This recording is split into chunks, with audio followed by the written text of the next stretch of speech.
You are listening to a Cult Talk Network podcast. Hey guys, it's another episode of Cultober. We're doing Alien, my favorite. Yeah. So I'm joined with a variety of people. We got Bailey here. Hello. Eric. Hi. And we've got a stranger to the podcast. We got our editor in the wings, Michael's second right-hand man, Essy. Essy. Who am I? Where is he from? you? What's he look like? What's he do? We don't know. We have no idea. Those are all mysteries to myself as well. Right on. So he got lucky enough to be able to join us for this episode. Yeah, The 1979 classic. Yeah, took some time out of a busy schedule to join us here today. Really busy schedule, Yeah. sounds like. So really appreciate that. Yeah, man. So with that, let's go ahead and dive into this. So this was the 1979 horror classic. I'm pretty sure everybody listening to us has heard of it, seen it, loved it, worshipped it. If it hasn't, if you haven't, troglodyte, it's fine. What's a troglodyte? You'll have to look it up. Oh. Anyway, so Eric, do you have the rundown for this, or did you bring that up? I can bring that up right quick. Didn't have it prepared. I didn't. I had Ty's notes for us. Yeah, that's Should I start with those since I had that up and ready? Or no, we don't need his fucking Let's notes. give these folks what they're looking for. You get to the cast. I'll start with the director. All right. This was directed by the hack Ridley Scott. That's right. I said it. Wow. You know why I said it? Because he's a pain in the ass now. He did great stuff back in the day. Needs to retire. I just don't understand why he won't release, let go of Alien. At this Because- point, he's not doing anything with it. I mean, he is. He's running it into crap, but we'll get I there. mean, For a profit, and that's all. Yeah. He wants money. Fuck Neil Blomkamp and any plans he had. Yes, I am salty. This is going to be a salty Oh episode. my goodness. I wasn't warned about the salt. Oh, the way this franchise has been handled has pissed me right the fuck off. But shocker to everybody. Screenplay was by Dan O'Bannon. Good job for him. Story by Dan O'Bannon and Ronald Schulzet. Ah, it wasn't me. How would you say that? Shusett. Shusett? Shusett. Shusett. Sounds like, a grandma trying to hush her grandkids. It's just shush it. Produced by some people we don't care about. Music by Jerry Goldsmith. Eric, who's this starring? Starring Tom Skerritt. That is our Captain Dallas. Sigourney Weaver. You really stumbled on Sigourney Weaver? Sigourney Weaver. Fuck. I've heard it both It's okay. ways. She's not famous or anything. No, it's a good thing that No, she's got nothing to do with this fucking movie. Thank Anyway. you. I think this was the only one she was in. Yeah, I'm pretty sure I never One heard hit of her wonder, that outside one. of this one. Yeah. After that, she just kind of dived off.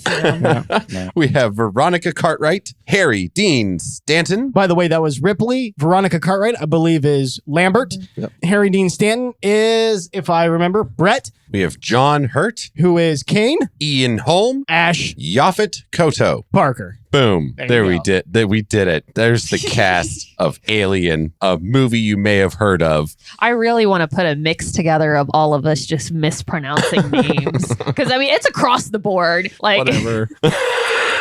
All right. Oh, yeah, there's a lot of those. No. Essy, can you make this happen? No, he's I- busy. He's busy. I give him enough Probably work. can. In I the can little make it free happen. time But you have. Tell her no. You are free to tell her no. It might be a while, but yeah, I'll start collecting them. Oh my goodness. I'm not going to go back to episodes, but from now on, I'll definitely start collecting. Oh, he's gonna start a folder and just go Yes. through the. I'm excited now. I'm gonna start purposely mispronouncing. You do. You No, do so that much doesn't for count. us. You don't. Yeah, That you doesn't- definitely don't have to worry about. Oh, Aw. nice. I have to have. You guys don't understand. I have Ty go back, and I'm like, Ty, can you say that one more time for me? And then he'll repeat it, and I'll be like, okay, now we can go. Oh my God.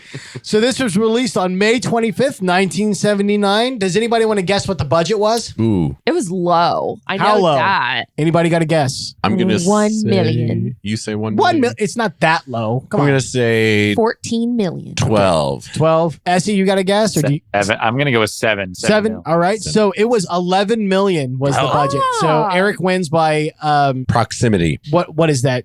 Price is Right rules. Price is Right rules. Yeah. I got And does anybody want to guess how much it made at the box office? 7 mil. No. Jesus. I feel like it did. I feel like it did pretty well, but yeah. I will say no that it was idea. it was a success. It was a success. success. Yeah, I'll give you that one. So at least double the budget, probably. 300 million. Damn, wasn't that big of a in success. 1972 or what? Yeah, in 1979. Okay, yeah, It yeah, for sure. stands. 300 million. You're saying It three? stands. I'm gonna Everyone in the I'm world gonna would see say- this movie. 30. 40. Oh shit! Yeah, Oops. 42. Oh, that's the answer to life. The universe universe and everything, isn't it? 42. Yeah. So it made, I had it and then I clicked off of it. It made, really? Listen, I know you're not that technologically I have it. savvy. However, Well, my phone's just literally not loading it. 184.7 million. There you go. I mean, I was that's literally like clicking on the film and my phone's like, what? I'm supposed to take you to the website? It's like, yeah, Wikipedia. It's like, no.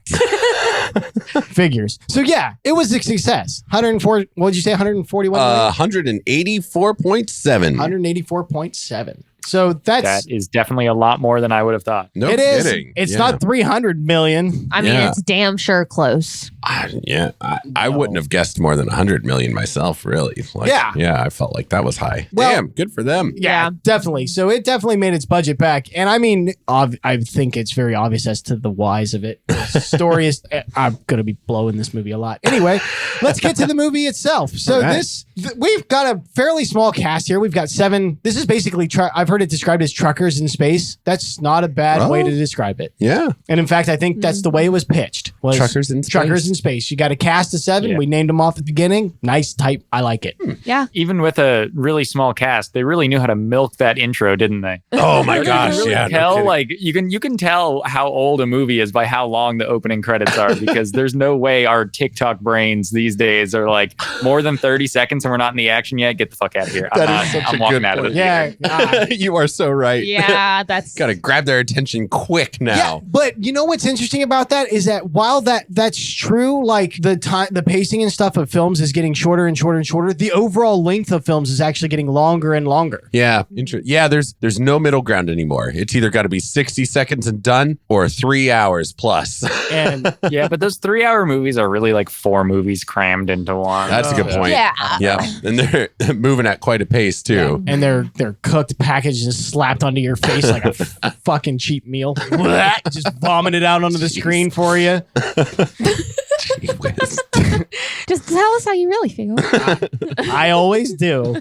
But that's not this film. This film does take its time, and each time a character is killed or something happens, man, it's impactful. Yeah. It really is. Each kill is like very specific too. Like because they all are in some way killed in the same fashion, at least. Sure. But it's like I can tell you exactly how each one dies, and it's so different from the last. Yeah, the Xenomorph only has a limited, which Xenomorph is the name of the creature of the film, if you didn't know that for some reason. But it only does have a limited way of killing people. It's a very primitive-esque animal, so, they are kind of repeated, but you're right. They're very memorable, and you never lose track of who's who or who died where or any of that. Yeah. And part of that is because I think it does take its time. You get to know everybody. You get to kind of digest who they are, what they do. And so that really helps them stick in your mind, which makes this like the perfect antithesis in my mind to a film like Predator, which is as soon as you're in that film, you're off, you're running. They're in the jungle. They're shooting people. The Predator's taking heads. Like, it is a quick film that does not have time to fuck around. Yeah. But it doesn't suffer either. So these are two master classes in the opposite directions, I think. So anyway, let's get started with the plot. Where does this take place at? Eric, you're looking at it. In space.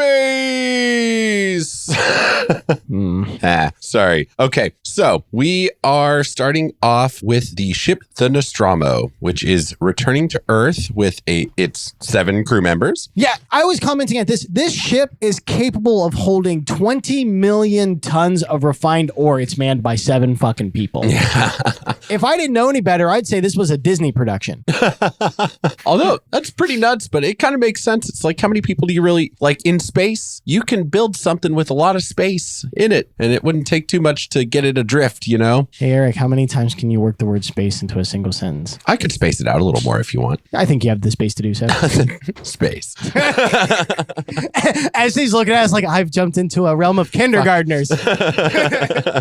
So anyway, our crew is waking up from stasis. Who was the first character to stand up? Kane. Wake up. It was Kane. Kane, our crew member, played by Jonathan Hurt, the fantastic actor known for his many, many, many, many films. He did fabulous. I can't pinpoint where I may have seen him in before, but his voice is just so distinct. distinct.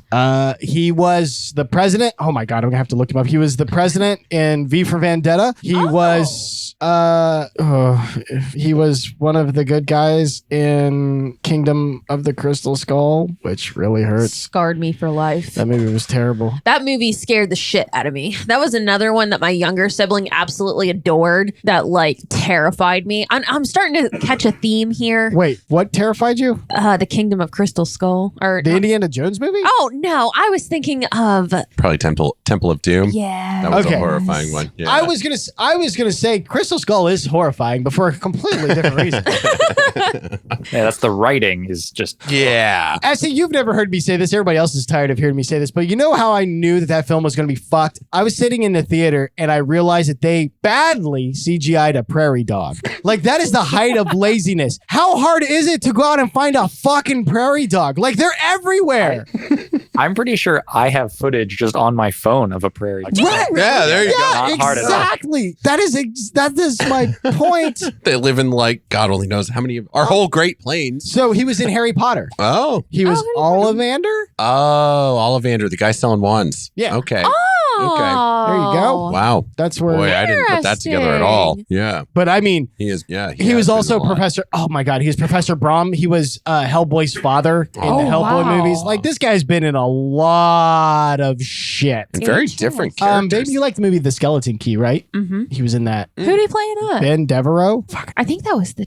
you're supposed to know I've never this. seen. I haven't seen it in a while. Anyway, John Hurt's been in a lot of stuff. Kane is the first crew member to wake up. We diverted a lot for that, but John Hurt's worth it. We did, but since we're at the beginning still, maybe do you want to go around and what was everyone's first time seeing the movie? Oh yeah, Usually we can start there. Yeah, we're we still do kind of usually early start- enough. That's fair. So, Essy, when was the first time that you saw the movie Alien? Oh boy, it was probably later than most people. I think I was in like 10th or 11th grade when I finally saw it. Yeah, I did not watch a lot of TV and movies growing up, so it was just like when I was getting closer to adulthood, I'm like, well, I got a bunch of shit to catch up on. Oh man, People are making all sorts of references I need to get. What'd you I think? know. What'd you think when you saw it? What was your impression of it? I mean, yeah, it's Alien. It's great. It's an awesome movie. It's its own thing for sure. Like, it's not. I was also not used to the more slow, like thriller kind of movies. And Right. I think this also was one of the movies that kind of developed my love for psychological thrillers. So that has a special little place in my heart, even though it happened not very long ago.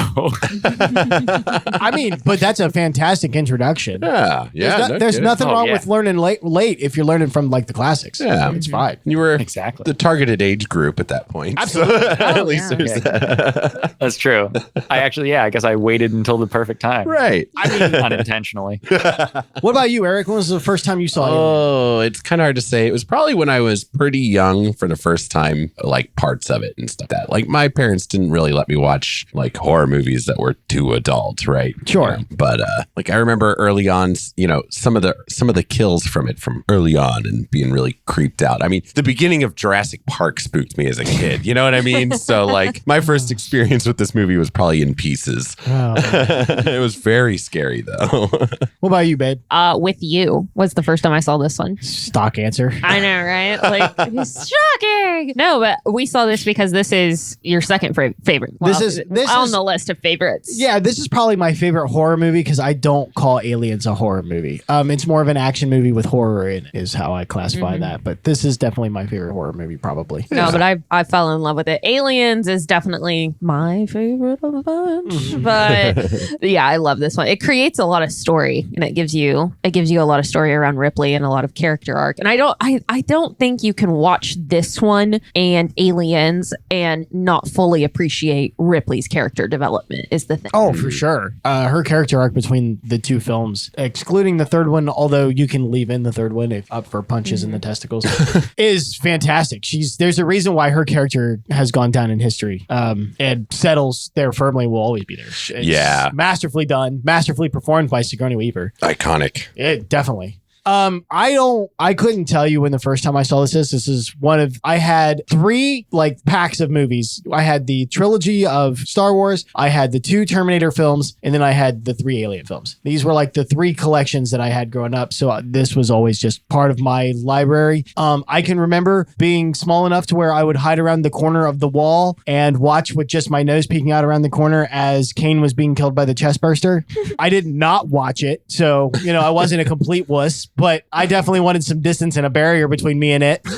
So it's always been part of my library. Yeah. So back to the Back plot. to the Nostromo. Kane has woken up, as has the rest of the cast and crew. Yeah, and they start their day by eating and getting themselves ready. They realize pretty quick that they woke up because they received some kind of a signal. Yes. Perceived to be from intelligent life. They weren't sure, I think at first, if it was human or unknown. Yeah. Okay. Yep. Straight up unknown. And they're told that they are obligated to go and investigate and check it out by the new science officer, Ash. Yep. You've got your crew you've got Dallas, your captain, played by Tom Skerritt. He's your pretty typical front man, really. If you didn't know any better, he's a man of action. He's always got a plan. Pretty good looking for back in the 70s. They liked hair. He gave me like massive Kurt Russell The Thing vibes. Yeah. I kind of thought that too. Yeah, there's a lot of that. Plus some Han Solo, a little bit of Han Solo in there too. Yeah. Yeah, so you have Dallas, you have Ash, like you said, is the new science officer. He's played by Ian Holm, who was known for doing Bilbo Baggins. Also, what else has he done? Ian Holm's done a lot. A lot. He's one of those guys that I can't think of anything particular, but he's done a lot. Yeah, he's like Christopher Lee, where it's just like absolutely shit tons of movies. Yeah, he was Jack the Ripper in From Hell with Johnny Depp, which is one of his lesser known movies. But wow. Anyway, yeah. Ash is new. He was in Ratatouille. I can't believe you left Ratatouille. Oh my gosh. That's fine. How could we forget Who was he in Ratatouille? Ratatouille? Yeah. Just Hold on, let me pull this up. Here you go. Who was he in Ratatouille? Who was me? Was he this thumb guy? I killed a man with really this like thumb. Ratatouille. I know, it's a good movie. Hold on. Does it say Skinner? I don't even remember who that is. Damn it. I hate that kind of Was shit. that the that might have been the food critic? I think Let me check. Yeah, maybe. But I mean, it sounds guys, right. we just left that out. So I had to bring that up. It's also in Fifth Element, but that movie was just fine. Oh my God, the Fifth Element. Yeah, he was in the Fifth Element. Yeah, just fine. Jesus. What a totally different Yeah. atmosphere that brings. His name is Vito Cornelius, priest of the. He's awesome in that movie. I fucking love him. in Fifth Everybody's Element. awesome. You name a person who isn't awesome in the Fifth Element. I don't know one. So. Oh my God. But he's new. We've got Brett and Parker, who are your maintenance guys. Yeah. They are very concerned with the bonus situation going on. Yeah. Yep. They want to know why they're not They're being my picked. kind of guys. He's like, God damn What are the right. shares? What are the shares? Hell yeah. They are I ain't very doing extra concerned. work for nothing. Damn Yeah. right. They're concerned about the bonus situation, which they tell you in exacting clarity. Yep. Couple You times. have Lambert, who I believe Lambert's a navigator. I could be wrong on this one, but she's one of the ones that points out that the stars are wrong. Oh yeah. And so I believe Lambert is a navigator. Kane, I think, is another science guy. I think he's exploring. Now, all of these are fleshed out, She is the navigator. Sorry. Yes. All right. Boom. Yeah. There we go. I'm Nailed doing it. this all from memory. Yeah. But they're all fleshed out. I believe Kane is exploratory. Executive officer. What the fuck does that mean? He offices executively. Essy, you're going to have to edit that out. That was the dumbest fucking thing. I'm leaving it in, baby. Make him look bad. Anyway. So much power in his hands.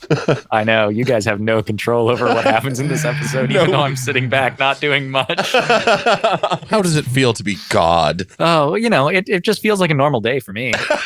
Woo, man. I love it.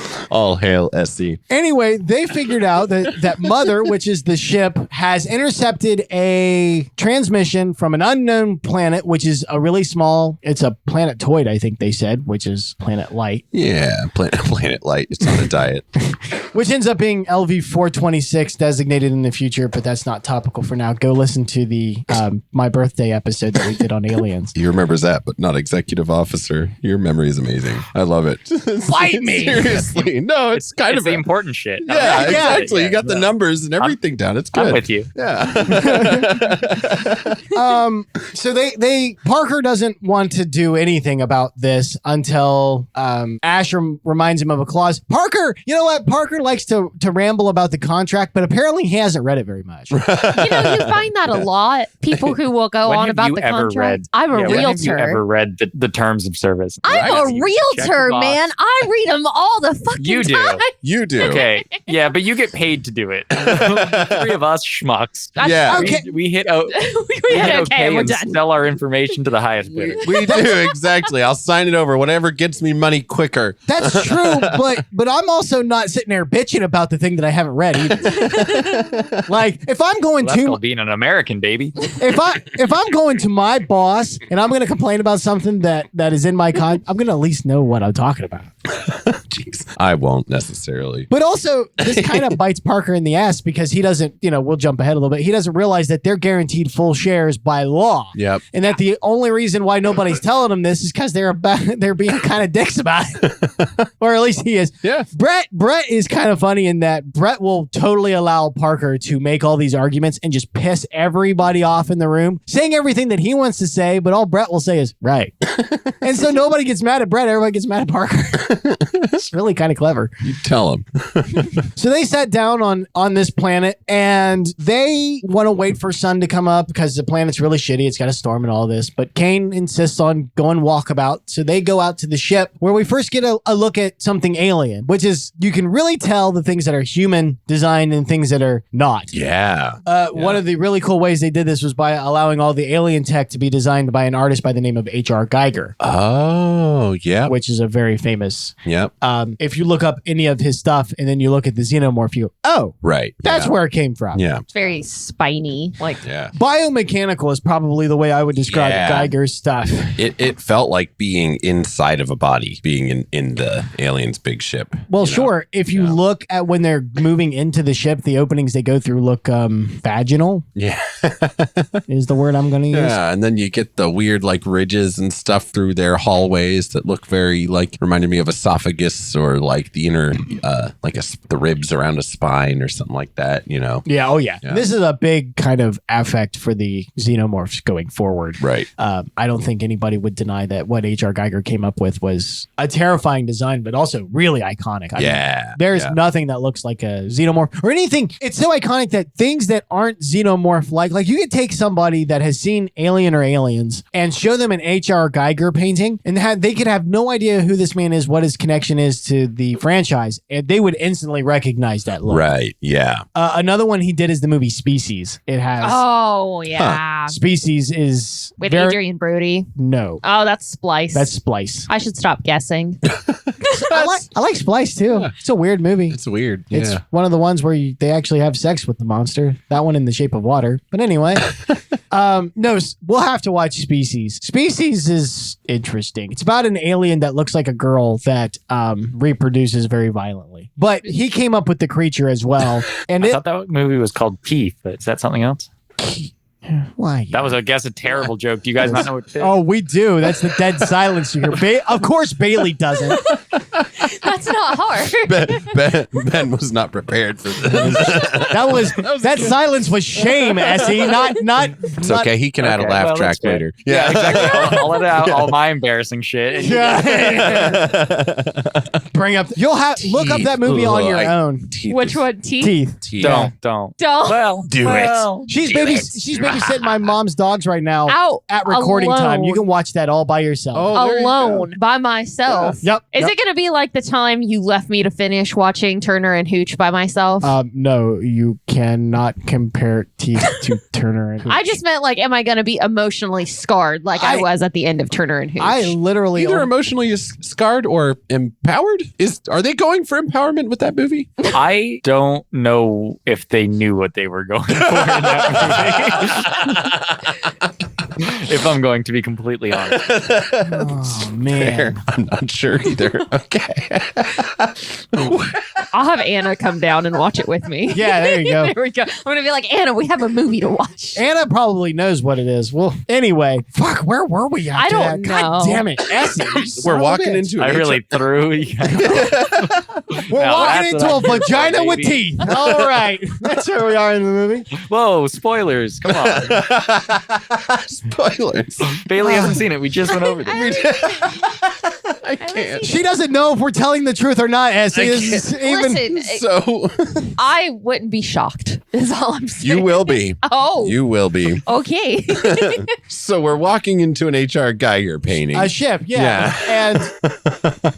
And I mean, this is a really beautiful set that they did. And Yes. almost all of it is practical. And I mean, damn. Yeah. Like that set with they call it the space jockey. Yep. It's this thing. You're welcome. And when they walk, it's like this big room. And I mean, you describe it, Essy. Go ahead. What would you call it? That's what I thought. Sorry, I didn't start this thought. I don't need to be a part of it at all. It's like imagine like a giant telescope with a creature sitting in the seat, but it's all fossilized and grown over and like the color of bone. Yeah. But it's really nondescript. They actually built so not HR Geiger, but Ridley the hack actually like fucked himself and everybody else in Prometheus by trying to explain what this was. Everybody rejected it because, like I said, hack. And so we don't know what this thing is. And anybody that drops in the comment section like, actually in Prometheus, we actually found out what it is. Go fuck yourself doesn't exist. Do comment anyway, though. I mean, yeah, we like still comments. like to know your thoughts. Yeah, just know that it doesn't exist. What, You're wrong. Is it grown over or is it just like all part of the skeleton? They described it as grown over. No, in a way. So there yeah. is no answer. Like as the movie presents it, when they built this thing, they don't have an answer. You're not really meant to know. Dallas does comment that it looks like it has grown out of the chair. Yeah. Yeah. Right. But that's only how it looks like to him. Yeah. Right. You have no real idea what this fucking thing is. They did a comic book real early that tried to explain it. I don't think people really like that either. Some things are better left a mystery, I guess. I think the space jockey is one of those classic cases of a thing. No matter how you try to explain it, it's not going to work. So just leave it alone. Yeah. But what we do know is that it is some type of alien creature that has had something exploded out of it. Yep. And that's when Kane finds a melted hole in the floor, which if you go back in hindsight and you watch it, lets you know that whatever happened on this ship, there were xenomorphs that were born and hatched on this ship. Because the films go out of their way of presenting the acid burns in a very specific way that is the same as in the floor. Oh, There's a very okay. specific look to like melted metal that That's a James good point. Cameron actually carries over into Aliens that has a very specific look. So you can infer that xenomorphs did somehow get loose on the ship. And then somehow were defeated. Must have been. Well, I mean, defeated. I don't think the xenomorphs were defeated. No. Well, in some way vacated then. Then- it's because the like, question did is, they where go? are they? Yeah. Oh, okay. But that's a good point. I mean, they may not have been, killed or defeated. Because they had to have found eggs down there. Well, they did find eggs Yeah, down there. yeah. So it might just be like they're in a different part of like, what if it's just a huge hive Guess and they're it's at like the big back of it? Yeah. Well, so we can infer a few things from if you use aliens as, use it as a kind of a template. The aliens keep all of their eggs in a hive with the queen. So our best guess, I hate this part because this is like the one thing in Prometheus that he kind of took and you're like, oh, he took it. Fine, motherfucker. Ben has to give somebody some credit. No, for a I have minute. to give Ridley the hack some credit. Congratulations. You managed to keep literally one fucking thing from your original movie in the quote unquote prequel sequel to your movie. You kept one thing. Congrats, Ridley. And that's that they seem to be transporting these eggs. There's that barrier that Kane breaks that interacts, the fog. The xenomorphs don't produce that. The hive in Aliens with the queen doesn't have anything like that. So we can assume that whatever this alien race was transporting the xenomorphs. And then, just like every other race that tries to do something with the xenomorphs, it got fucked somehow. Yeah. In the Alien versus Predator lore, there's the origin that the Predators actually created the xenomorphs as the perfect prey. I like that. If you have to give the xenomorphs an origin, which I don't should, the Predators creating them makes a lot of sense. Yeah. I like them myself as like this old ancient race that comes from deep in space. Places unknown. They're just scary fuckers, man. Yeah. Like those are the like listen, I'm all for aliens coming down on the Earth. No. Not those aliens. Though. Not none, those. none, thanks. I Those like us can't. being the most advanced thing that we know about, But think of all the things we could learn. or be destroyed by, I'm saying, I'm with you on the destroyed part. I don't want to be destroyed. or enslaved. I mean, enslaved, no. Essy, what do you think about aliens? Yay or nay? Well, so I saw the movie Paul, right? And For fuck's sake. I love that So movie. I think that'd be good. Just smoke weed with some aliens, go on a road trip. I mean, yeah. Oh my God. If I found out that the aliens... Is that not like what you guys think of when you think of aliens? 'Cause that's definitely my go-to. Oh man, maybe I'm just paranoid, but I mean that sounds like a nicer alien to hang out with. Oh, no. I like Yeah. that, but yeah. See, you guys are living in fear, and I'm living in a world that is just a joke, and that's how I live my life anyways. Life lessons brought to you by Essy. There you go. No, Life is a joke, so you may as well make it funny. there Oh my we go. God. I like it. Words to live by. If we met aliens and I found out that they all sound like Seth Rogen, I would go on a genocide quest so fucking fast. It's good enough for the Emperor. It's good enough for me. Oh God, they all sound like Seth Rogen. Really? All of them? Fuck you. Listen, Paul's a cool dude. I'd Listen, hang out I'm with not Paul. saying that the movie's not funny. I'm just saying if they all sound like Seth Rogen, I can't. Can't make peace with that. I mean, can you imagine if they all sounded like, I don't know, Pauly Shore? Ooh, or Fran Drescher. Shut up. You leave her alone. I mean, if they all sounded You like her shut though. the fuck up. You leave. That woman is an icon. She is. I'm not saying that. Just what if aliens sounded like her? Shut up. It would No, be glorious. I think Christopher Walken, that's the alien voice. Oh, come on. Yeah. It's that's basically fine. We're broken talking. English. They have to pause to think about what the next word is. It's great. Take me to your leader. Come on. I love that man so much. I'm so glad that you brought him up. Absolutely. these are unfortunately not the aliens we are dealing with. No, they are not. So they go down into Could this you whole- imagine if someone needs to edit the movie Alien so that like the first time they see it, like it's still the same the entire time, but because you don't see the alien until late in the movie and it's Yeah. just Paul pops up like that. Oh my god. Oh my God. Now Essy, that's perfect. You and Michael now have a Perfect project. film. There we go. Yeah. $184 million in the box office. Get out of here. It's over 3 for sure. At that point. Bailey was right in hindsight. Doing it. Just a minor adjustment and we're there. Yeah. We did it. Ben It was looks coming. like he's in pain. Paul is just the little mouth in the alien.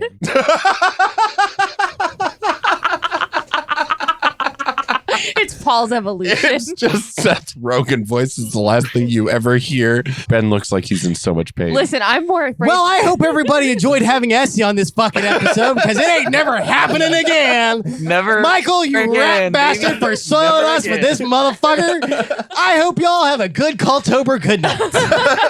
God damn it. Oh, for real though, like that would make my heart Oh, laugh God. wait, so come hard. back. We have to finish. We have to. Michael will be disappointed. Oh, man. All right. Well, Michael's if, not if here. he's walking away, we can just turn this into the Paul episode. Okay. All right. Yep. You guys didn't know what kind of aliens you were getting. You signed up for this.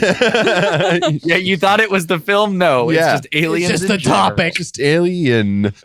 After that, we'll move on I to like E.T., right, Bailey? No. Yeah. We've gone this far in the episode making jokes about other aliens, and we haven't mentioned Men in Black once, and that's even better. Well, that's okay because if you do, Will Smith's going to come up and slap you, or is that Ooh. his wife? That might be. Well. His wife will tell him to. Oh, there we go. That's what you're into, right? Wow. Yep.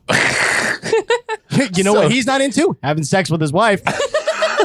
Jesus, so topical. Okay, so we've seen the space jockey and we've speculated on the mysterious origins of this alien and his xenomorph cargo, perhaps. Ooh, that's kind of interesting too. 2 cargo ships coming together. If that theory where they're transporting the eggs is correct. Oh, It's a little neat little, maybe parallel. It kind of explains who else would be out in like that kind of ass into space. Right? Yeah, just a remote like planet toyed. But anyway, Kane goes down into the hole that we mentioned mentioned way back before Paul infected this episode somehow. Invaded, perhaps? Somehow. I don't know what Crash son of a landed. bitch let that motherfucker in. But Careful, you're talking about God. It's okay. Listen, he doesn't edit your podcast. He doesn't. That's true. I actually might not have any power whatsoever. Oh, Do not Ask Michael try if your this is shaman not ways me. with me, young Moses. Anyway, we'll get there eventually. Kane finds that there are tons of eggs in this ship, bunches of them, and he manages to get what I consider to be the most terrifying form of the Xenomorph attached to himself, and that's the face hugger. This thing is awful. It's terrifying. It's unkillable. Yeah. It's It's not unremovable. unkillable, but the price you're going to pay for it is pretty high. It's just so high. Absolutely unremovable. I hate how much it looks like fingers. The design of that thing is fucking great. It is. Because it is Yeah, disgusting. It is I think that might be one of my favorite parts in this entire movie. Oh, is for just sure. That segment. It's incredible. But isn't this also when back on the ship, they're like, they started deciphering the code that was coming and they're like, oh, this might be a warning and not an SOS. Oh, yeah. They weren't on the planet for that long. Why did if they have the technology to decipher it, why didn't they just wait like 4 minutes? Yeah. They're like, oh, let's Well, Kane, like they had all that time going to the planet and we're like, oh, we're gonna start deciphering it once we land and send people off the ship. Yeah, that's fine. Kane, Yeah, totally fine. well, it's because Kane didn't want to wait. Yeah, Cade wanted to go. Yeah, he has started like kind of pushing them more and more towards the a little more noticeably. My question is like, okay, you're building a crew to go out to this alien ship, and you've got these 7 chuckle fucks to choose from. Cool, all right, fine. Why in the hell do you take Lambert? Oh yeah, that poor She girl. is such a nervous wreck the whole time. Poor girl. They should have put her on translation. On Earth. And Like, you just- back at the main you ship, maybe. stay on the main base. You don't get to go anywhere. And Oh, also, like we've never worked with someone that should not be there. Come on. Yeah. Found their way in somehow. Yeah. Oh God, it's like, yeah, you're right. It's Yeah. Well, just think about that in the future when people are going to space a lot. There's going to be people that are severely underqualified, Oh, and we're just God. going to be like, "All right, well, they got the job." I mean, Oh, yeah, but would you pick God. them to go with you when you can pick like 5 other people? no. Like, why? I just want the person that won't abandon me in a crisis. why? Well, I mean, so why wouldn't you take Ash? Well, they don't know that he's physically up for it at this point, do they? Kind of, because you're going out into, I guess, well, none of them really were they? No. She wasn't. Yeah. No. Well, if she's Why the- would you not take your science officer? If she's the navigator, well, yeah, but Yeah. What Why if- would you? Why would your navigator leave that ship ever? I can only conclude that he wanted her killed. Oh, that Ash was trying to get rid of her. No, Dallas. the Dallas captain. was. Oh. Dallas was like, I've had enough I of was this like, bitch. she's just screaming all the time. She's always just on this side of Weepy. Well, Like, that doesn't bode well for me because she's the one I kind of relate to where it's like, panic, freeze. No, I don't know. I don't know. You're not making it out. I guess not. yeah, but also I wouldn't pick you to go with me to the ship. That's fair. Right. No, I wouldn't want to. No, and like later on when Dallas has her reading the thing that's telling him where the alien's at, and she completely shits the bed on that. Why are you having her read that? Why are you not having Ripley read that? Ripley's cool as a cucumber. Because she has to man the I think- doors. Ripley is the only intelligent person in this entire film. Yep. She is the one who consistently makes the best calls. Yeah. Oh yeah, and Well, so Dallas is one dumb mistake letting Brett back on with the facehugger attached. I get why he made that decision. Yeah. It's dumb. Well, he didn't really make it, did he? Yeah. Well, I mean, why he was pushing to have to. right. Yeah. He didn't make the decision, and why Ash makes that decision makes perfect sense. Right. oh yeah. But for Dallas to want to override that stuff, because he plays pretty fast and loose with the rules Yeah. anyway. Okay, but like name one time where something bad has happened when there's like a disease or infection and people not agreeing to quarantine rules and it goes bad. Name one time in history Oh, no. where that's ever been a thing. Oh, no. Too topical. Oh, no. Yeah, this comes out in October. It will be. There'll be more space. I can name some time where quarantine hasn't done us a real lot of good. But we have Kane, who has just the worst kind of infection. He's got a parasite. He's got a parasite. Yeah, it's attached to his face. They get him back to the ship. Ripley doesn't want to let him in because she's, what's the word I'm looking for? Intelligent? Sensible. Yeah. All of these things. Wants to follow them rules. Yeah, those pesky motherfuckers. Yeah, protocol. And so Dallas is basically yelling at her. Lambert's doing what Lambert does, screaming. Yep. And Ash chooses to override the door and let them in. Yep. Now, one thing we missed is when they were walking, and the reason why I want to touch on this is because when we watched it earlier, you guys were kind of speculating on it. When they're heading to the ship, it shows Ash like pulling his flight suit on, getting ready to like sit in the advisement chair, basically where he can watch everything, right? And he has this moment where he kind of like does like this real kind of jerky, like super quick jogging motion. Yeah, flinchy motion. And Jeff, who was watching with us, speculated that he was nervous and excited. Bailey speculated that he was kind of afraid of what was going to happen. I definitely think they leave it open to interpretation, but I always thought that it was part of his problem. His functional sort of problem. Yes. Okay. Essy, do you remember the part we're talking about? Such a brief shot. It is a brief shot, which is the only reason why I'm questioning whether you even remember it. Okay, can I admit to you guys something about me watching this movie again recently? God damn it. Okay. I watched the entire thing in 1.5 speed while I'm making dinner, and I actually had to finish watching it while in the shower because I do not have a full 2 hours in my day to watch a movie. So little scenes like that, I do not necessarily remember that's exactly. Fair. No, that's fair. And for the folks at home, this is your first time having like a full episode with Essy, right? Yeah, that is correct, right? Yes, that is correct. Yeah. So this is, he does the editing for us and stuff. And among so many other things and tons of travel, I don't know. So much. I know we were talking about that, but that might have been before the episode started. So tons of travel. So yeah, that makes sense. No hate on Essy. He's a champ. Yeah, this is summer is when most people take their vacations, and that's when I'm the busiest with my job. So finding time to watch a movie and do all this was a challenge. But oh my gosh, am I excited to be here? Then we're even more happy that you got to make it onto an episode. The chaos. Oh, God. I know this is a lot of fun. But anyway, Eric, what's your opinion of that? Do you remember it? Yeah, I noticed that. So to me, it was kind of like getting ready. He was making sure that those joints were loose. Like, all right, it's kind of things are going to get more tough to accomplish what I need to do. So I need to get ready for it. Yeah, that's what I think. Babe? Yeah. Toward the end, because we had watched it before, but then like as soon as Jeff said like, yeah, I think that's excitement, like I saw it like instantly. Okay. So, but I thought for so long that it was fear and like nervousness because it's like I have a big mission. It's my mission. Right? Yeah. And they don't know what it is either. They just know it's an organism. They have no idea what this thing actually is. Correct. The company anyway. Yeah. We'll get to that. But I always, again, using aliens, hindsight, all that. Bishop talks about the twos always being a little twitchy. And if you guys don't understand what we're talking about, once again, why are you here? Watch the movie first.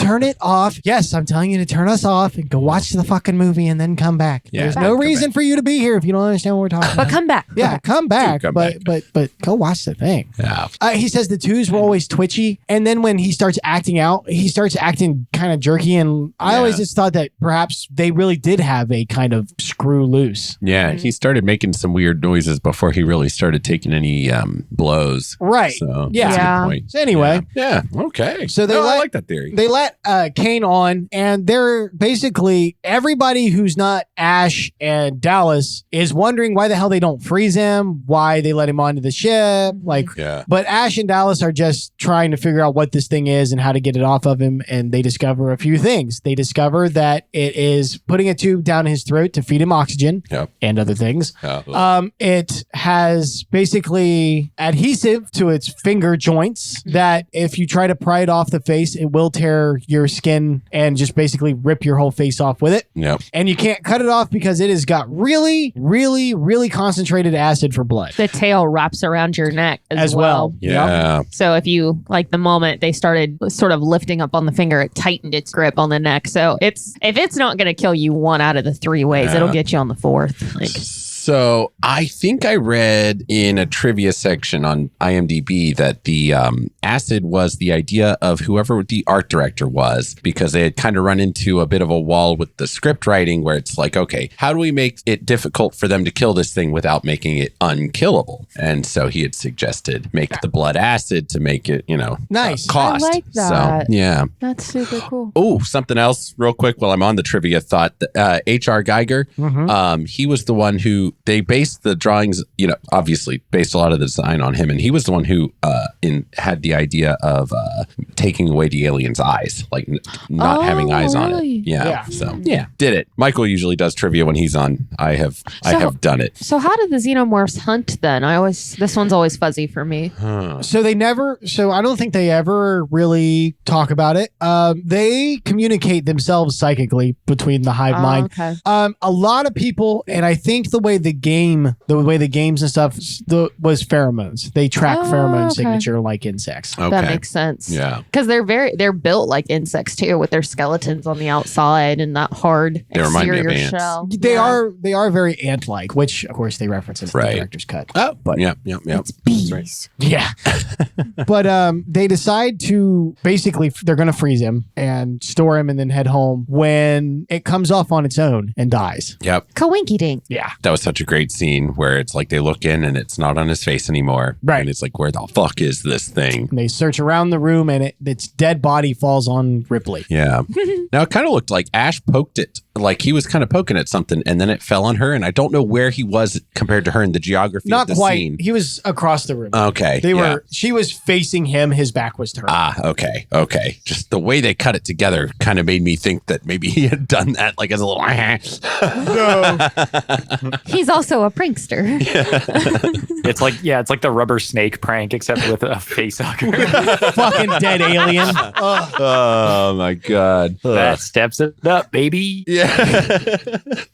I'm edgy. Hope it's not bleeding still. Oh, Oh God. But not only is it dead, but Ash wakes up. Oh yeah. Yep. Comes to with a healthy appetite. Yep. And for some reason, they don't rescan him because they have a CT machine, right? They scan him. Oh no, they don't. No. You're right. They could have just. They could have very easily rescanned him and saw that he had an embryo in him. These poor truckers. I swear, they just don't know. I think that's a lot of it. It's like they're not trained to be dealing with, And the one new person that is contact. trained has a vested interest in not performing the way he's supposed to. Right. Yeah. Yeah. So they're just, man. So it's like, I guess we could give Lambert a little bit of slack. Like she was never supposed to be expected to deal with some pressure. Somebody like Lambert should not be in space. Yeah, well, but that's true. think about it. They were on a cargo ship. They were transporting 200 million tons worth of stuff. Like they weren't supposed to come into contact with this. I wouldn't space, To play the devil's advocate. I wouldn't trust her in a bumper car made out of bubble gum. Like she can't do anything without almost screaming or falling apart.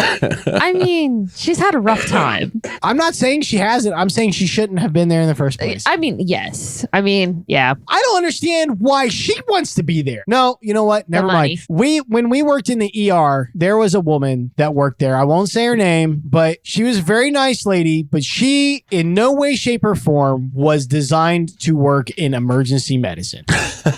You know who I'm talking about. I do. And she was lovely. She was. But every time she got put in a high stress situation, this was an ER, she didn't handle it real great. And she was a decision maker too. She was a decision maker. So even while I'm touting this whole, like, why is she there? I have the perfect example. It's more to Essy's point of like, yep, but people end up there. Yep. Just pisses me off. Why? But again, I asked the same question of that woman that I asked Lambert. Why do you want to be there? This seems to be so antithesis to your personality. I don't know. Yeah. Anyway, they're having dinner because, it's all good. The creature's dead. No And skin necessary. fun piece of trivia, when they came in to film this scene, the crew was not made aware of what was going to happen. Yeah. But when they showed up, all of the camera guys, the sound crew, Ridley the hack, they were all covered in rain gear and ponchos. And Oh my they God. didn't know know why. And of course, this is the That's famous hilarious. scene Yep. where John Hurt's Kane has the chest burster erupt out of him during dinner. Yeah. And I mean, he plays it to the nines, right? Like Oh my God. Oh yeah. It makes me hurt. It Yeah. hurts watching that. he goes at it. And when the chest burster erupts from his chest and the blood goes flying, you see all of the cast just like freak the fuck out for a half second. And that's all their real reactions because they had no idea this was coming.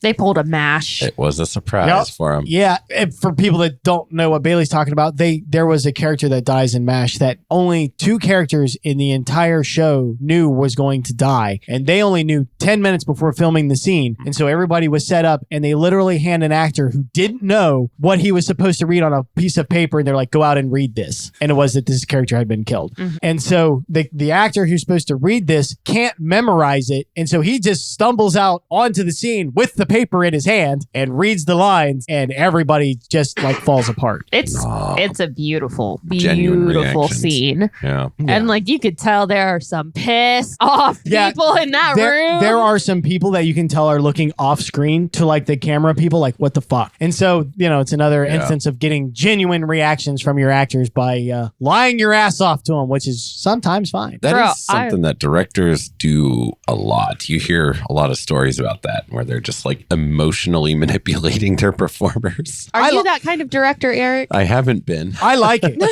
I think I think the proof is in the pudding, man. Yeah, it's genuine. I'll Yeah. give them that. You can't fake it. Yeah. This one though, like this would have scared the shit out of me. Oh, and yeah. I don't like to be scared. So like, no, I would have been mad. I would have been real big mad. Yeah. Yeah, it doesn't make for a trusting relationship with your actors. probably. Fuck trusting. Yeah. We're getting the best footage.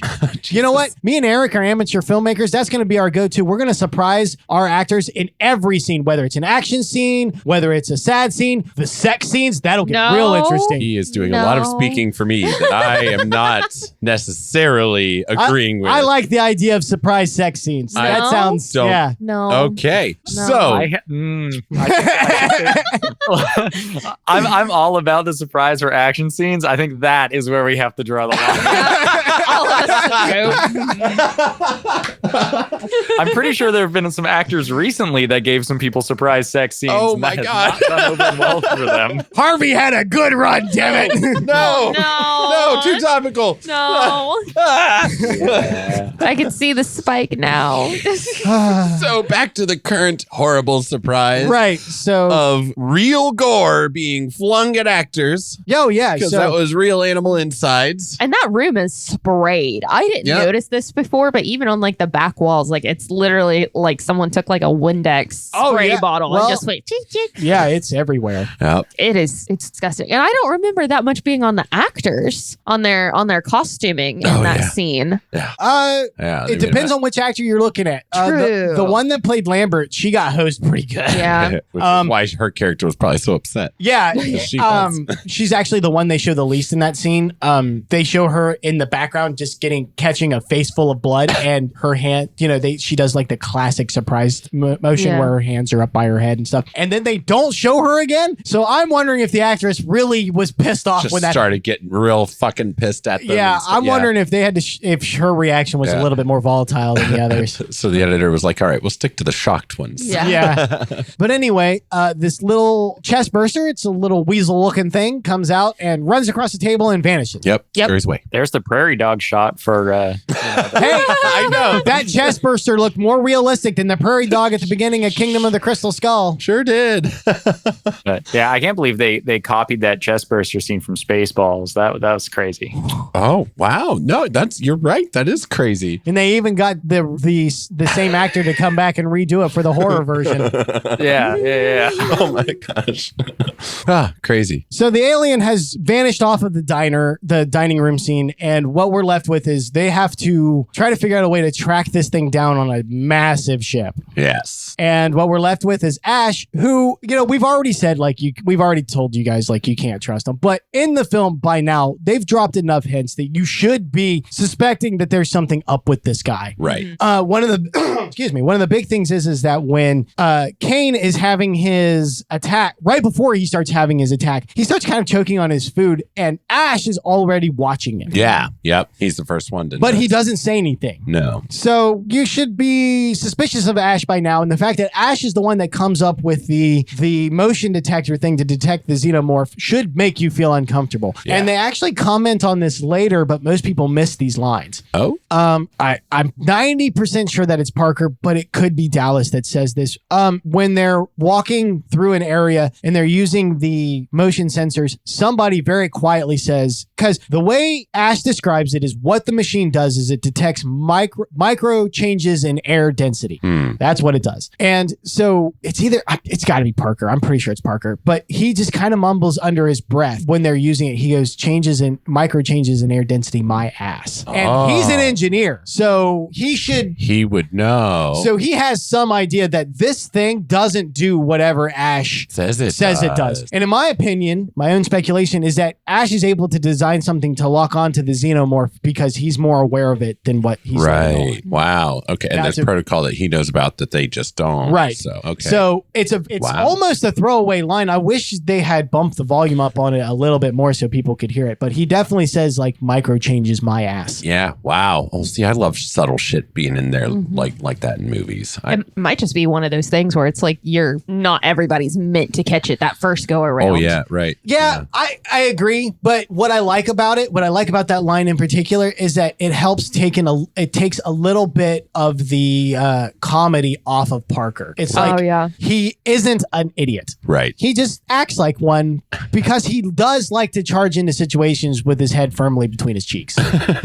It's a character flaw. Yeah. But he's not, there's a reason why he's there. Like he can fix stuff. And so I do like that line. I wish it had, but anyway, they are trying to find the chest burster when they run into Jonesy, the cat. Oh yeah. Yep. I love this cat. You're either pro cat or no cat. I'm no cat. I'm pro cat. Where did they explain this in the movie? Where did the cat come from? Was it frozen with them? Yeah. Or was it just loose?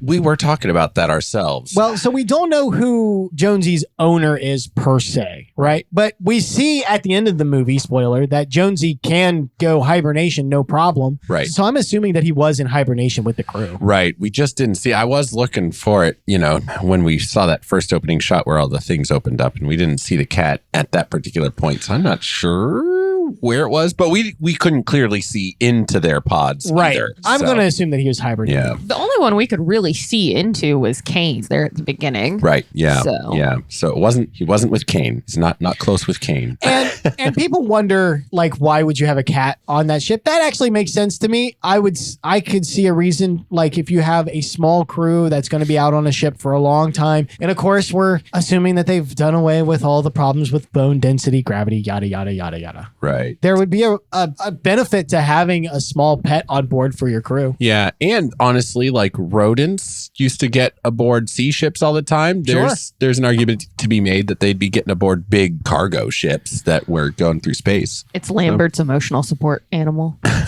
That's the real reason It for Jonesy. failed. Yeah, that cat just abandoned her. We like, didn't see listen, that cat for the whole first act. She could have used that thing. Yeah. But anyway, they track down the cat and Brett stops them from catching it, which Parker then tells him, hey, now we might track it again. So go get the goddamn cat. Right. Yeah. And this leads to our first encounter with the fully fledged Xenomorph. Brett is ambushed by it as it drops down from the ceiling. It does its pull maneuver and punches a hole through his head. Don't you act so fucking happy. He's so Albert. happy. This computer is He's strangling so you to death. He's so happy. And just completely hollows out Brett's head and lifts him up into the ceiling, thus sending everybody. If you watch the director's cut, which you should, anytime you get the option to watch the director's cut of the first two Alien films over the original, you should. They're better. They are just better. Yeah. In the director's cut, Parker and Ripley see Brett get hauled up into the ceiling, and so they go back to the crew and give them the rundown of what they're dealing with now. Yeah. So do we know how this thing got so big so fast from chest burster to full-size Xenomorph? Is that ever something in the expanded lore that they... So in the expanded lore, I believe it is tied directly to how much protein they consume. Right. Okay.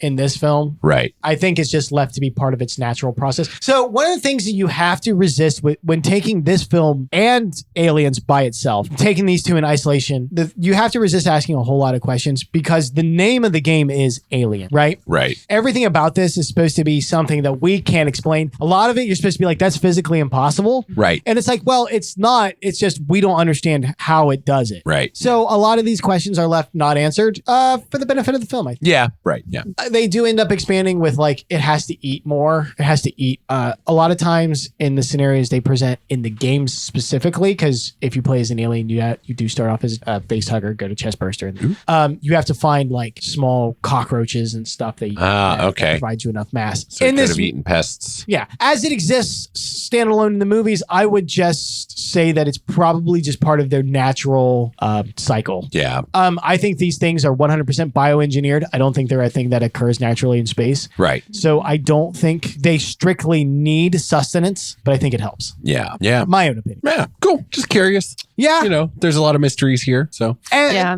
What were you saying? No, I was agreeing. Oh, fair enough. That's what makes them so good, though, is there's not a lot that can be answered. And so it really leaves a lot to the imagination. So it makes it terrifying as well, as we don't know a whole lot about them, and we really don't have, other than fire, clear ways of like killing them. yeah. You know? Or multiple methods, I should say. Like, And you can't, they don't run. No. You can't, like, like Ash kind of hints that maybe it'll run from fire. No. They don't really fear. Right. It's more like an ant thing there where it's like, yeah, they don't have that sense of self-preservation in the same way. Not unless there's a queen to direct them otherwise. Right. But that's for a later movie. Yeah. So basically they figure out that this thing is using the air vents to move back and forth. And so Dallas gets the bright idea of corralling it through the vents into an air shaft and blowing it out into space. fabulous idea. Pretty good idea. I mean, it is, but like he's the only, like they're so stupid. I don't know how else.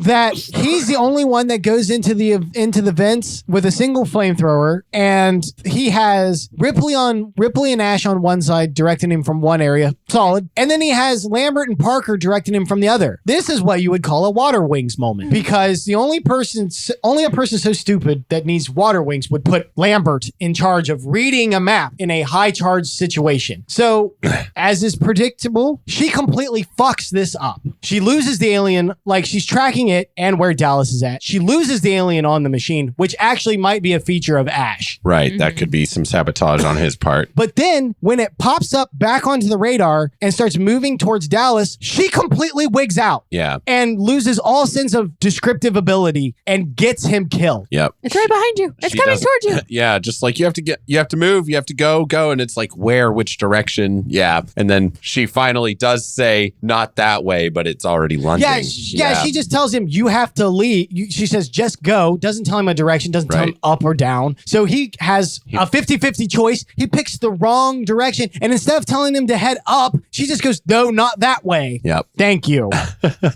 It's a rough scene, but like it's truly terrifying. Yeah. It's, oh man, everything about that scene, because like while Dallas is going through the air vents, it has like these circular doors that basically like open and shut. Like, I mean, but they close open and shut in the circle. Like it's like, it's a really weird. They kind of sphincter shut.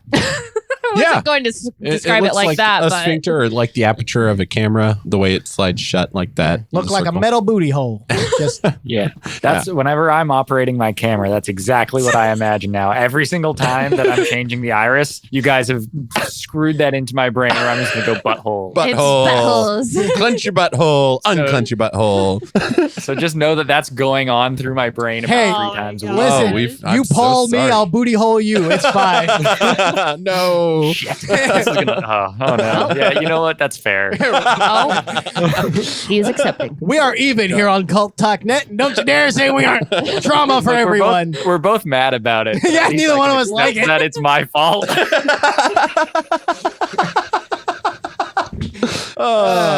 Yay. So at this point, I think it has become more clear that Ripley is the protagonist because we've kind of lost the other candidate now with his death. Yeah, at this point, this is so there's a few movies, horror movies, especially classic ones that kind of pull this off. Nightmare on Elm Street does this. Yeah. And Halloween does this. Oh, yeah. Where the character that you initially think is going to be kind of the hero of the film is not. Right. And in fact, Dallas is second killed off. Tom Skerritt, I believe at the time, was actually the top billed and was the most recognized actor of the lot. Uh-huh. I could be wrong about that with Ian Holm, but I'm fairly certain. Maybe, yeah, I'm not sure. No, Ratatouille came out after. Right. His big break. It wasn't Yeah. for, until. He hadn't blossomed yet. Anyway. This is why my disappointment makes me so with you happy. grows. Yeah, if you that's the dichotomy of Cult of Lore. You make one happy and piss off the other. The more angry you make Ben, the more joy it brings me. That's typically how it goes for the podcast. That's what Ty has found. Yeah. But I feel like the only reason I got accepted onto here is I've given Michael enough tickets to shows that he's like, yeah, I guess you can come on. Man, it does look like you guys had a good time. It That did. looked like It so was much fun. You guys should come out next time. I definitely I will. want to. I really want We to. really want to. Just know that it I wasn't because probably didn't won't. want to. I'm a homebody, man. I like doing shit. really and is. also after this, you never want to see my face again. Oh, no. Oh no, that is Too much tall talk. No, no. Too much ball talk. If I don't see your face, how can I physically assault you? Yeah, see there. Oh my God, Bailey's jaw dropped. She's like, what? Why would you? Don't say that to my editor. We're on recording as well. My editor. I'm actually releasing this to the press. Oh, God. Lord. That's no. fine. Watch like You're being Essy taken goes down. missing like a week from now, and everybody's just like, Well, I didn't do it. That means Eric's going to have a lot more work to do. No. Oh, I'll quote future Eric. That's what you think. Yeah, I mean, he can handle it. Like 20 minutes before we logged on, he was talking about how I was like, I could do what Essy does. That's not at all what I said. Not even close. Essy, don't buy it. It did not. Don't buy it. He did not. He knows. If He only knows you could that. see. Paul was a great movie. The enemies keep growing on this podcast. Where are we in this ship? Okay. I think the lower deck. Why am I panicking so much in this episode? Listen, Lambert. Oh, man. It's true, though. Okay, so Dallas is dead, which then makes Ripley in charge. Yep. She goes to converse with Mother to try to get any, because she asks, Mother is the AI. I don't know if we touched on Mother. We did, but because I talked about how Mother woke them up to she Right, you detected did. the thing. Yeah. Ripley asks Ash if he and Mother have any ideas since he's the science officer, and he says, no, we're still trying to become friends. She's like, that's bullshit. I don't trust you anymore. I'm going to go ask Mother myself. Yep. Mother, she basically finds out that there is a hidden protocol for the science officer that says that by the company that they are for, which is Weyland-Yutani. I don't know that they ever actually, I scratched that. I know they don't say the name out loud, but it is. They don't. Oh. It is printed on stuff. I have hiccups, pardon me. Everything they wear says Wayland. You on it, Yeah, or at least has the YW symbol on it. Oh, yeah. Except their diapers. Yeah, except for their hyper diapers. They're hyper diapers. But Ash, the science officer, has a hidden protocol that he is to bring the Xenomorph back alive. Everything else is secondary, crew expendable. Yep. This pisses Ripley off. Yep. As it should. As it should, and this then causes a confrontation with Ash. Ash wigs out and tries to kill Ripley. Yep. And then the other crew members come in the middle of Lambert and Parker. Yep. In the middle of the fight. It was actually it's a shocking and kind of horrific scene. Yeah. Before you realize, I mean, it's horrific when you realize what's happening, but before you realize it's even worse, you're like, what the fuck is going on with this guy? He's sweating milk. Yeah, that's right. He does start getting like that bead of milk down his face. And then when he initially tries to grab her as she escapes, like he immediately gets a clump of her hair. It just like starts already selling like just how strong he is. Yep. And he's throwing her around. Sigourney Weaver, for a long time, was actually the tallest actress in Hollywood. I believe that has since been thrown. But for a long time, she held that record. Yeah. So she's not small, and he's tossing her around. And Ian Holm is small. Right. Yeah. He's not a very big guy. They did a good job of making him like suddenly intimidating. Yeah. He's a hobbit. Yeah.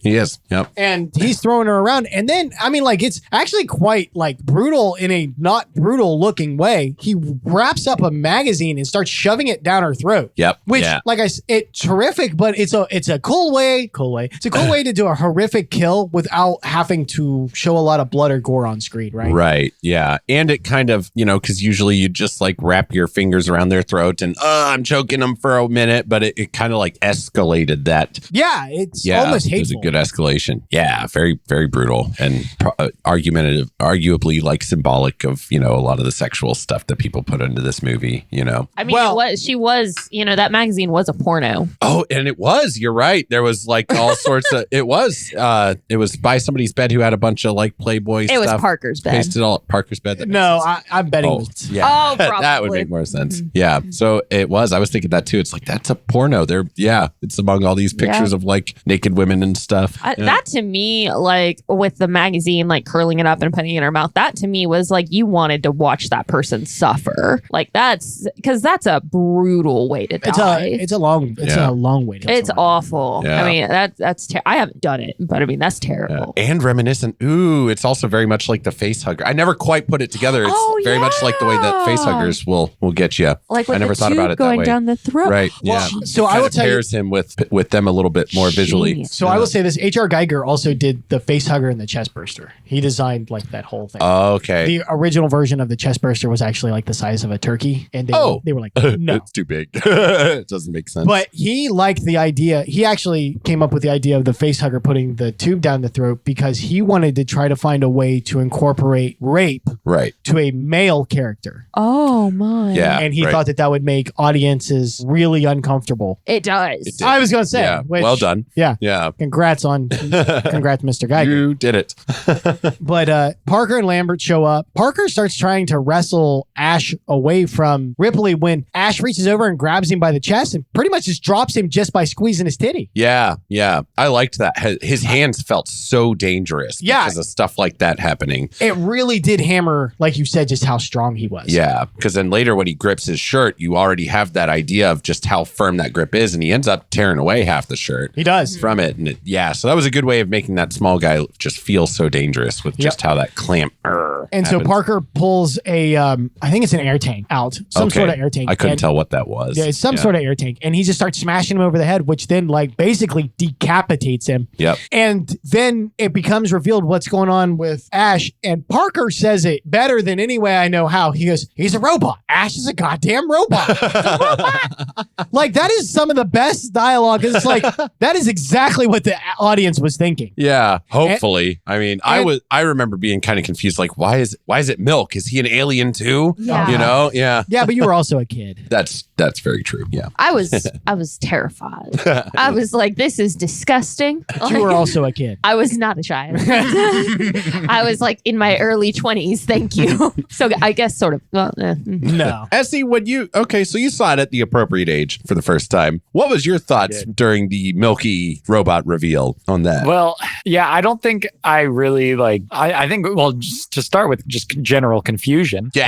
But then I think that's actually an awesome twist for that character. Oh, once yeah. everything really starts getting revealed, that he's just like, oh, he has complete alternative motives than everyone else in this film, and it's like that kind of is starting to really piece the entire film together. Yes. Of like why he's encouraging everyone to do this stuff that would otherwise be like, no, what? Yeah. It even provides the fact that he's not even operating off of basic like self-preservation. Right. Yeah. Like not even too worried about himself. Plus, he was never under threat from the alien at any point in the movie, was he? because he's not a human. Right. He doesn't have the. Yeah. He doesn't have what it wants. I was going to say the biomechanics for what we have, but I mean, that's not quite. That's not the correct term, but it still gets the gist across. Xenomorphs will attack synthetics if they stand in the way. But that's about it. It's not going to go out of the way.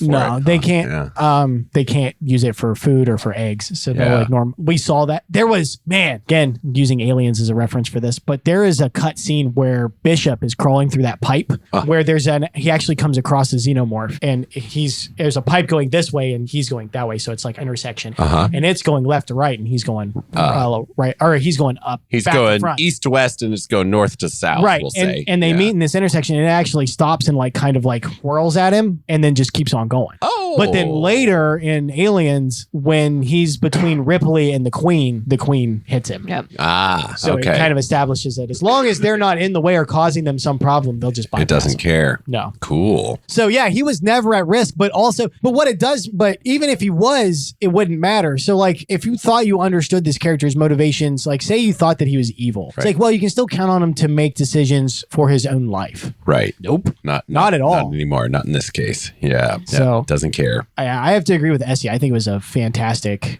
twist to put in there. And it reminded you again very sharply that you were in the future. Yeah. Mm-hmm. Sometimes I kind of actually got lost on that. Just watching it, I would get immersed into it. And Yeah. it felt like, they're in a ship. So in a lot of ways, it's like they're in a building. Right, like a factory or a Right. warehouse or something like that. Yeah. I get you, and it really does feel like that. And I'll bet that was a deliberate choice on the art designer's part, and their clothing was very modern looking while being different enough. Like Yeah, it looked, but it didn't look. If they weren't in their spacesuits, you couldn't tell that. right. Yeah, that their it wa- jumpsuits and their jackets looked very our time. Yes. Yeah. That was I really like that. So they managed to take down Ash, and he's got his head chopped off, and they hook him back up to ask him some questions. They don't really get a whole lot. No. They don't get anything useful out of him, really. They get No. his sympathies. Oh, that line. That whole line was so good. But yeah, I yeah, said, I can't lie to you about your chances, but you have my sympathies. it's fucking He's just smiles. smiling at them. Ugh, little Just- bitch. Yeah, what a fuckwad. Ah. And so Parker lights him on fire, and they basically decide they're going to self-destruct the Nostromo and take their chances on In the space on the on the shuttle. shuttle. yeah.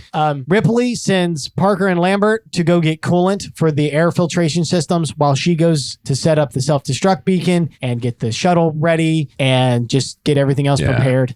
This is when it breaks off into two. It's one of the only times that it really does it. The film doesn't have coalescing scenes very often. Right. Yeah. Usually it's somebody watching monitors. If they are split up, one's watching monitors, one's in the action. Right. Yeah. So this is one of the few times where it actually diverges off into two separate storylines since the ship. Yeah. And we have them getting the coolant ready. Ripley is getting everything ready when she realizes that Jonesy is still on the ship, and she decides to go back for him Yep. and get him. And she does that. And while she's doing that, the Xenomorph manages to slip in behind Parker and Lambert, and this kicks off what is, in my opinion, the best scene in the entire movie. The Xenomorph killing Lambert and Parker while Ripley is listening to it over a speaker. Oh yeah. Ugh. That was fucking disturbing. Oh, it is. It is a fantastic performance from both Parker and Lambert, and specifically the actress that plays Lambert. I shit on Lambert as a character a lot, but the actress who plays her, phenomenal. Spot Oh, on. yeah.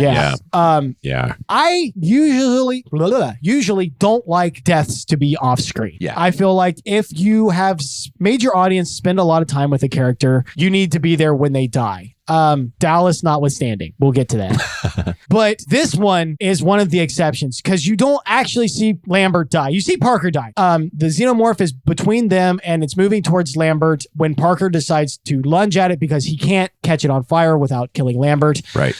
It grabs him and then pulls him right through the head and leaves him for dead, and then turns back to Lambert. And all we see is the tail slipping up between her legs and going up her back. When we then cut over to Ripley, who is running down the hall trying to get to them. Yeah. When we hear Lambert being killed over the screen, over the speakers. And I mean, it is the most blood-curdling shit Yeah. that I have ever heard from a voice actor. Yeah. I love this kill for how horrific it sounds. Yeah. She really does make it sound just like so utterly tortured. Like she's experiencing stuff that her mind isn't even comprehending while it's happening. And the last, like you pointed out, that last visual that we had was of that tail going up such a vulnerable like area of her body before we're just left to hear it. Yep. Awful. And the tail actually goes up the bottom of her back. Like the bottom, right? So if you read the novelization, what it says is that it went in, I believe that the barb of the tail goes up into her lower back and then up her spine and then out like her throat. And then it tries to pull her, like, so when Ripley gets to the place, you see Parker laying there,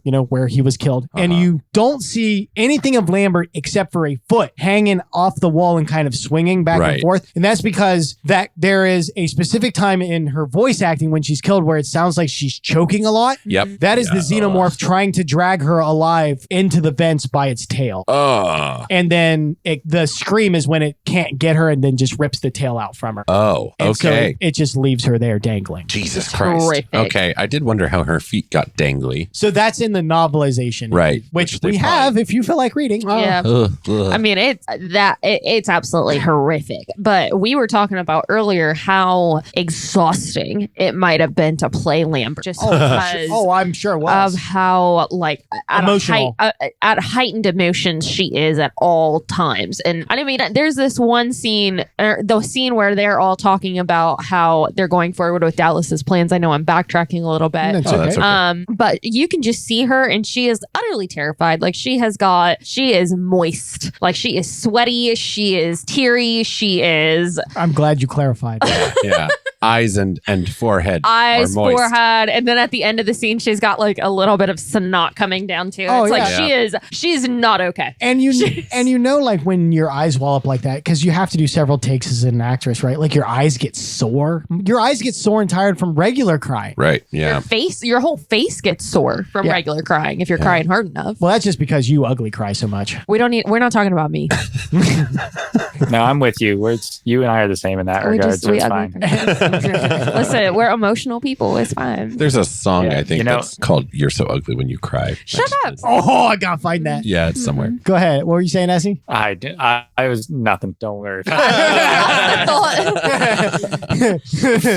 That's fair. That's fair. Anytime one of us is like, nah, we're like, whoa. Okay. That's bad. All right. So But what I will say, would any of you guys go back for the cat? Yes. Like, have you ever had emotional? Because that is the definition of risked it all for some pussy, and I don't know. So I don't know if I'm about that. I hate cats, so no. I'd It go back depends for on the him. cat. So that cat seemed to be kind of a crew cat, like everybody's cat. Maybe not. Right. There's a couple of cats in my life where it's like, fuck, I have to go back. No.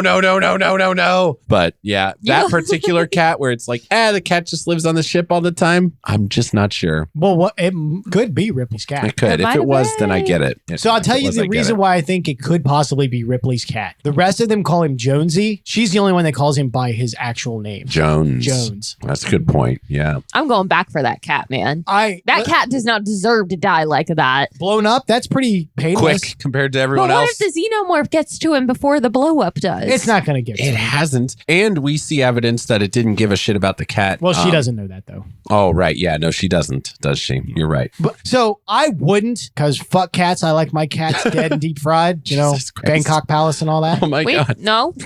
But I love dogs, so I understand them. Yeah. Right. Yeah. If it was something that you did like. Yeah, I would go back for Gypsy in a heartbeat. Yeah. You would go yeah. back. Yeah, you'd go back for Gypsy in a heartbeat. Yeah. I was getting ready to say if it were any dog, you'd go back. But I don't know. Not Against any dog, Xenomorph? No. Miniature schnauzers can rest with the Nazis. No. Pugs, There's it's better off anyway. The most evil? Yeah. This No. Yeah.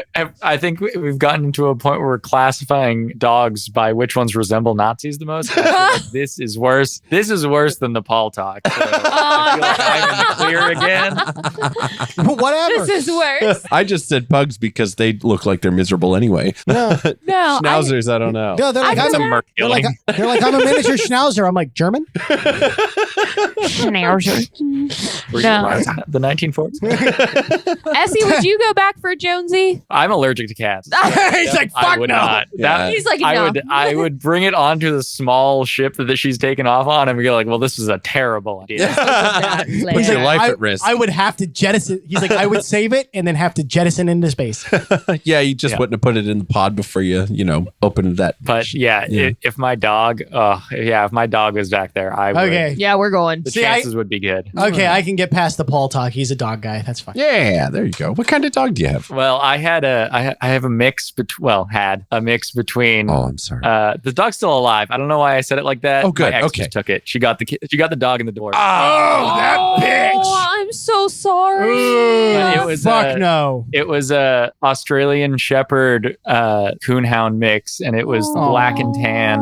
Essie, do you want me to help you short hide the hair body? thing that looked like a pit bull. It was the most adorable thing. No. But yeah, now it's living in Alaska. I'm so sorry. I know. I had to be okay with it because I I'm only home like 2 days a week, so I'm like I can't take care of a dog, so I guess you get it. That makes But sense. heartbroken. Yeah. Heartbroken. And if you ever want a heist, we're on board. Yeah. Yeah. Oh, there we go. Are we gonna steal my dog back? Yeah, fuck yeah. Yeah. Let's do it. Listen, I had that happen. It wasn't a divorce, but I broke up with somebody and they got the dog. And I tell you what, I understood why Leatherface wore people masks.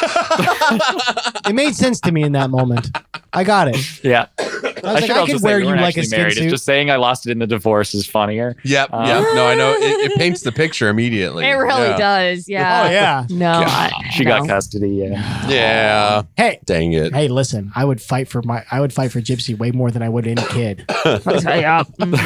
If I But could pop him if I got that dog back and then there was a xenomorph, yeah, no questions asked. I am going for that dog. Right. Yeah, Right go on. on. Yep. Yep. So there we go.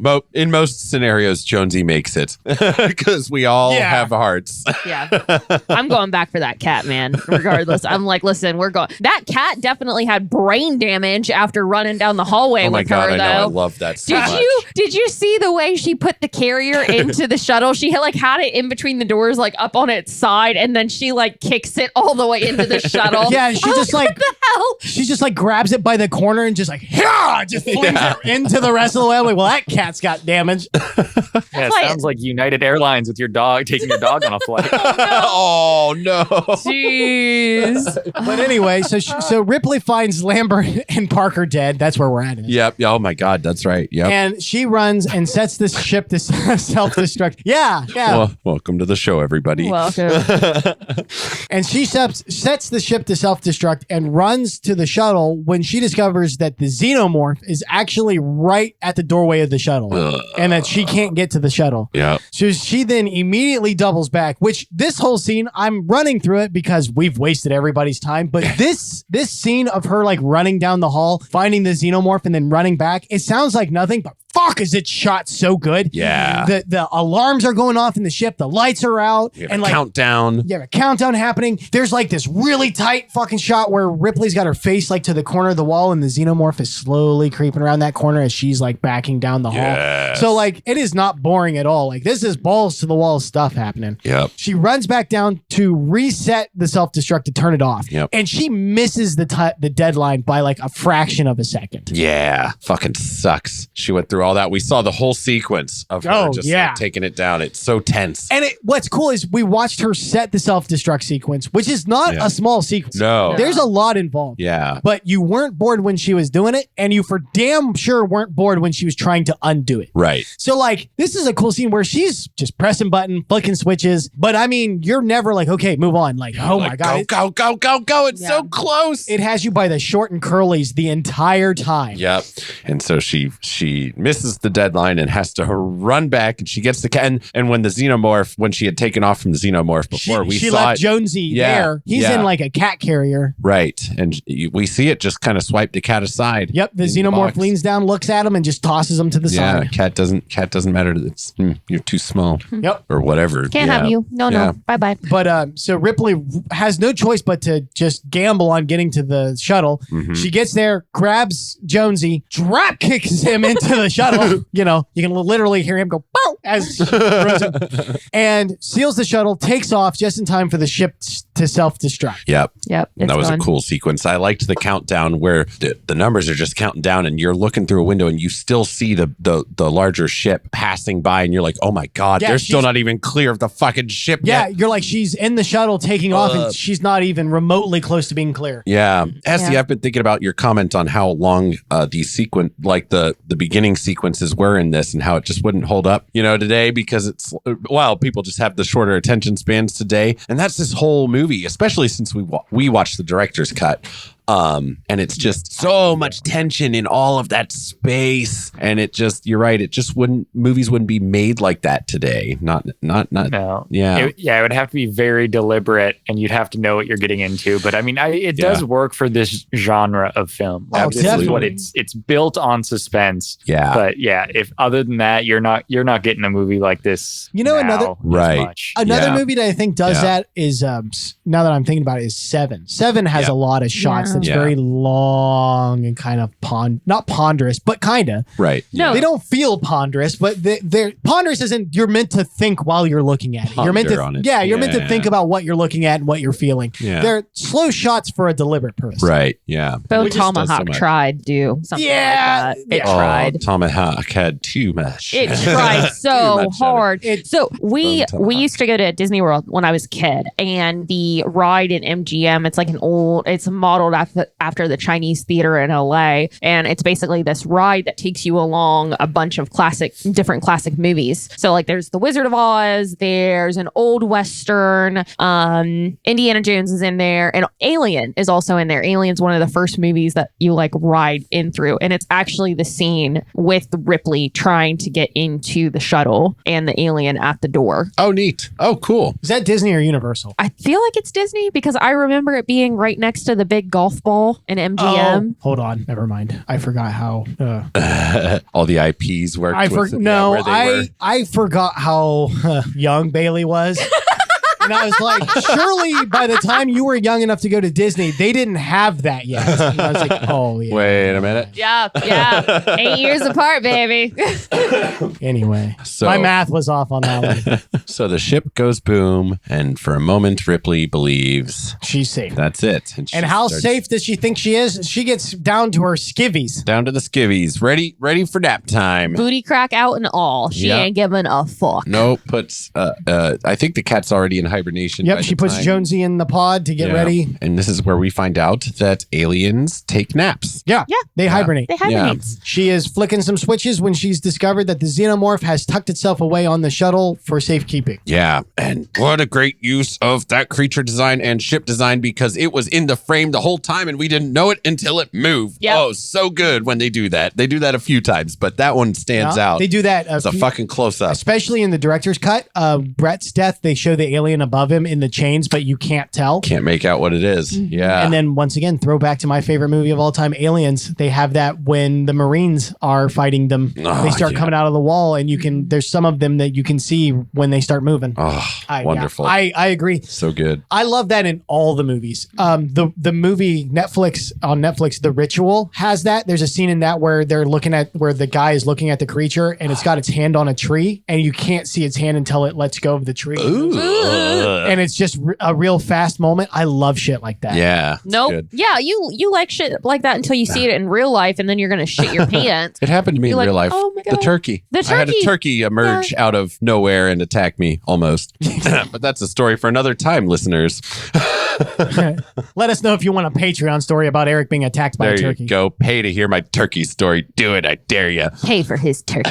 But Whoa. anyway, she runs into a closet and puts on a spacesuit because a spacesuit is better than your underwear. Yep. Yep. I think we can all agree. Agree. Yes, definitely. But I think she's already got her plan of action at that point. I think too. she does Yeah. too. Yeah. I- Oh, and that's another tense, drawn out scene where she is trying not to make noise while she puts this suit on. While she does all of it, she puts the suit on, she loads a grapple gun that she's got with her, Yeah. and then she goes out, sits at the chair at the control panel, all while keeping an eye on the Xenomorph, who didn't realize that she was there, and so it went back into kind of hibernation. Right. And she starts flicking switches down the line of pipes that, like, I'm guessing they release pressure and Right. so cause steam to jet out until she just bursts this motherfucker with a thing of steam, causing it to spill out of its hiding spot. Yeah. Fuck you. Surprise steam. Yep. And it looks like it actually hurt it. Oh, Yeah, it was looks like behaving it's- like it was. Oh, yeah, I wasn't happy about it for sure. Yeah. I wonder if it was cold. They'd been fighting it with fire, and I wonder if that was kind of attacking it with a freezing feeling. I don't know. I'm going to say it was hot steam because think it hot reacts to heat. And again, I'm using the other movies to back it up, but they react to heat. That makes sense. Yeah. They seem to do okay in space. So Oh yeah, Space good is point. very cold. And fire is just on theme. Heat is on brand. Right. That makes sense to keep that consistent. but it goes to attack her, and she blows it out the airlock and hits it with the harpoon gun as it tries to climb back in. Yep. And closes the door, but it's caught. The line is caught The in harpoon the door. gun, is caught in the door, keeping it tethered to the ship. Yeah. Slings it around. It kind of bounces around and then goes into the exhaust, the engine port. Yeah. And she flips another switch that lights that bitch up and sends it careening into space. And she records a survivor's message, goes into hyperspace, and that's the end of the movie. Ta-da. She's the last survivor of the Nostromo. The Nostromo. So I'll drop this on you guys and see how you guys would have felt about this. The original ending had the Xenomorph killing Ripley, and it would have panned to the outside. The shots would have been exactly the same, where we hear Ripley recording this message as it pans to, like, space and the shuttle and stuff. And then when it goes inside, right when, because it goes inside for this is Ripley, last survivor of the Nostromo, signing off. In the movie, we see her say that with, right before she goes into the hyperbed. Right. In the original cut, we would have gotten that scene, but it actually would have been the Xenomorph sitting in the chair speaking into the radio. Right. Yep. I wouldn't have liked that. Copying Ripley's voice. Yeah, mimicking it. I can already tell Essie's like, that sucks. I don't like it. I don't like that. I like the idea of it like either waiting in there and then after she says it, then you see like its tail come out, and as soon as it hits her, like cuts to black. That would have been pretty cool. Oh, Right. yeah. But yeah, now all of a sudden it's just like, yo, I talk like a woman now. Well, so Take it back. if I remember correctly, the way it killed her is it pauled her right in the neck, and so it was like it took out her voice box and was able to use it. Okay, interesting. But I'm with you that it would have probably just read really cheesy, but it also would have been a neat way to escalate the alien, like from now it's not an animal, it's not just some animalistic thing. It actually does have a mind of its own, and it's cognitive, and it plans and stuff. So I could see the argument for making an ending like that. I don't think it would have translated well. I have to agree. Yeah. Yeah, same. And they even commented in the movie, I believe it was Ash that said how amazing it was how quickly it adapted to their atmosphere as opposed to outside where it was like primitive atmosphere. Yeah. I wouldn't have liked it. I wouldn't have liked it whatsoever. Mainly because I feel like we wouldn't have gotten aliens. You wouldn't have. They would have, if they had done a sequel, it would have had to have been about that specific Xenomorph. Oh, Yeah. yeah. It then taking becomes a over Earth or character. something. Yeah. I wouldn't have. Yeah, no, definitely not. Personalizes it too much. Yeah. Just makes it too much of a person instead of this unknowable entity that spreads and wreaks havoc. Yeah, And we we don't don't quite- understand what it wants or how to reason with it. But all right, that's the wrap up to the story. Let's Okay. get into the next segment where we rate this bitch. It's a robot. Ash is a goddamn robot. All right, so it's time to rate it. Let's start with our latest Gatest. Gatus? I don't know what that was supposed Greatest. to be. Greatest guess. Essy, let's give it your rating out of 5. 4 out of 5. Out of 5. Okay. And by the way, we I am usually, in going case to- you don't know, we usually do like 4 out of 5 eggs or something like that. That stupid nature. Okay. Ty started this. Great. Okay. Yeah. I'm gonna give it a solid 4.5 tiny mouths out of 5. 4.5 I tiny think mouths. it is the perfect suspenseful movie in my opinion, where it's like you really don't need much to be terrified. Yeah. And I think this movie does that so well of just in the back of your mind, you're like, what is this turning into next? Because you see the face hugger, then it turns into the chest burster, and you're like, well, that's something completely different. What's going to happen next? But it's so long between like actually starting the movie and when you see the final product that it's just a great suspense film. Mhm. I think it's awesome. Yeah. All right. All right, Eric, why don't you take it? Okay. I'm gonna give it 4 out of I'm gonna give it 4 out of 5. I'm not clever at all today, am I? 4 out of 5 hanging chains amidst dripping water. Oh my God. That was hurt. I know. Yeah. Ouch. Damn. That was That hurt me real so bad. This movie is a lot cleverer than I am. I agree with Essy a lot. Like the way that they use suspense in this movie is fantastic. It was made in a time, I've been thinking about this again, because it was made in a time where like movies were much more of an event than they are right now. So I guess you could get away with like really taking your time, getting yourself immersed in the film and stuff. Well, So, yeah, now they've just become cheap Yeah. product. Yeah, right. They're not art But anymore. anymore.